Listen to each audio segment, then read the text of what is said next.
Does anyone remember the movie R.I.P.D. or Mordecai or Transcendence or American Made or the newest Tomb Raider or The Seventh Son or really any of these movies? I think most of us can agree that these are all either bad or just alright. Either way, they weren't very memorable movies to say the least. Now there are memorable bad movies and obviously there are memorable good movies, but it seems like the movies somewhere in the middle, the mediocre movies, are just simply forgotten by most people. This obviously makes sense, because why would a movie that was just average be memorable to anyone for an extended period of time? Why think of a movie that was just okay when there are so many other great ones that you could be thinking about instead? But there is a mediocre movie out there that breaks this logic.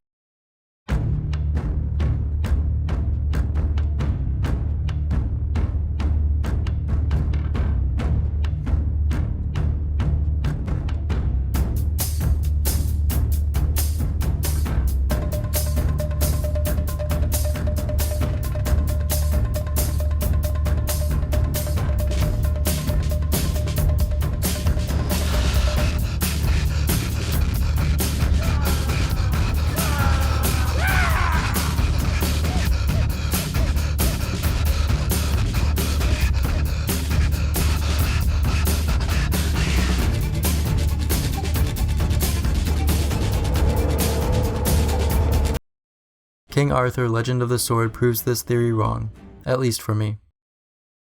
I should preface the rest of this by saying that I can only speak for myself when talking about this movie. I'm sure a lot of people have forgotten all about King Arthur: Legend of the Sword, therefore making my entire point in this video kind of invalid, but whatever. These are just my own feelings on the movie, and I'm not trying to speak for anyone else when talking about it, but if I can get at least one of you to look at this movie in a new way, then I will consider this a success.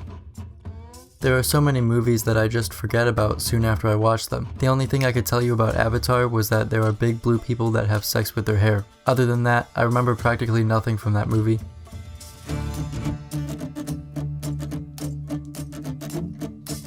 Avatar didn't really make much of an impression on me, and that's been the case for pretty much all of the just alright or poopy movies that I've seen, with some exceptions. But this wasn't the case for King Arthur. After seeing it in theaters back when it came out in 2017, I didn't think too much of it at first. I didn't think it was necessarily a bad movie, but I didn't feel like it was a very good one either. After some time had passed, I found that this movie that I didn't really feel particularly strongly about had made some sort of impression on me, and I didn't really know why until I recently decided to sit down and rewatch it. King Arthur is a weird movie. It's edgy. I am here now because of you.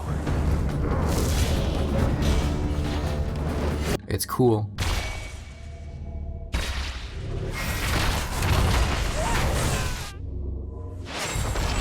It's got some quick wit. Now tell me a story about a girl called Lucy, a Viking called Greybeard, and some rebel graffiti dirty in these walls. Are you writing a book? It's got shirtless Charlie Hunnam. It's got a lot of montages. You have one exit remaining, and that is a tavern 20 yards from it. There's always more blacklegs in the two hot cocks than there are rats on the street. I said from the beginning, the very beginning. I woke up. Then?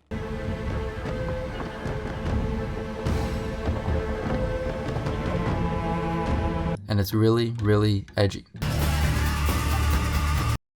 Now when it comes to the cinematography, the editing, and the music, well, that's when we get to the good stuff that really makes all this stand out. The camera movement gets so wild at times. It reminds me of the cinematography from Kingsman. It's definitely something that stands out and is not seen too terribly often in other movies.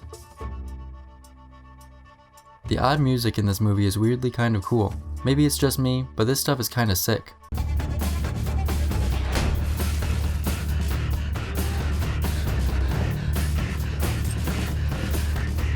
It's just so out there that you can't help but give it some attention.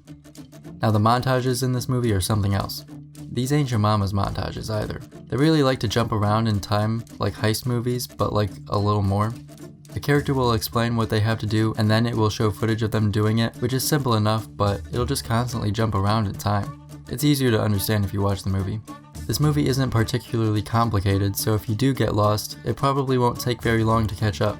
The plot is simple and there isn't a whole lot of depth to it, but I don't think a complicated story was needed for this. It's not trying to blow your mind or change your viewpoint of the world or anything like that. Arthur just wants you to have a good time and not really think all that much. Just turn your brain off and enjoy all that edge and smooth talking. Are you falling for me like I'm falling for you? We want to be careful. Now obviously this movie isn't amazing by any means, but it's not the worst movie you could watch. You might get some form of enjoyment out of it, whether you genuinely do enjoy it, or if you're laughing at it and making fun of the utter silliness and bizarreness of it all. Plus, with all the wild camera movements, crazy montages, and weirdly cool music, there's a chance you'll find that this movie and its unique sense of style stands out above most other average movies out there. Regardless, I could be wrong, but I really do believe that King Arthur Legend of the Sword is a memorable, mediocre movie with style. Oh, brother dear, let my bed be made. Right field bright, the woody nightshade.